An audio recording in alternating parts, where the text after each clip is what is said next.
वारीचं दर्शन घ्यायला तुकाराम महाराजांची पालखी इथून जाणार आहे. सगळे जवळपासचे गावातले लोक वगैरे आले ते. आता आम्ही चालत चालत थोडं पुढे चाललोय. यार काय भारी वाटतं.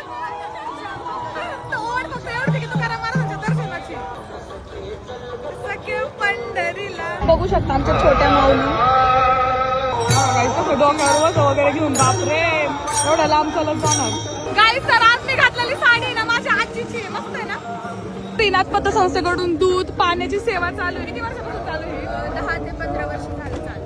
मस्त. गाई सगळे वारकरी येतात. आपण अजून पालखी आली नाही. आम्ही पालखीची वाट बघतोय. लोणी काळभर मध्ये वाटतं अर्धा एक तासात येईल. मेडिकलची पण सेवा चालली आहे. त्या माऊली खूप जोरात पडले पाहिजे का नशीब त्यांना लागलं नाही. त्यामुळे ना लोकांनी रस्त्यावरती केळीचे साल वगैरे नका टाकू. वारकरी म्हटलं द्वारीला चाललाय का? खोट आहे खोट आहे. हा किंवा उद्या शाळा होगी ना. गाईच खूप वेळ झाला आम्ही पालखीची वाट बघतोय पण पालखीची आहे ना.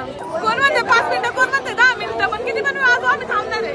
दुसरं किती मोठ्या संख्येने लोक चालले ते राव पंढरपूरला. जिथं बघा तिथं वारकरी जिथं बघा तिथं वारकरीच. एवढं ऊन आहे काय सांगू. असं पत्र घातलंय. नगारा आलाय म्हणजे लगेच आहे ना पालखी पण येणार आहे. घ्या इथूनच दर्शन आता.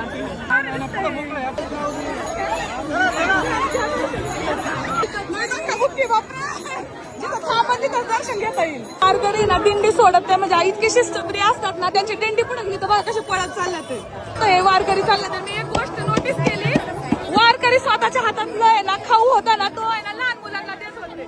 म्हणजे हे खरे वारकरी किती आनंद आहे त्यांच्या. अजिबात असं पाय दुखते किंवा काय दुःख नाहीये. बघा बघा किती वयस्कर असून पण पळतात ते.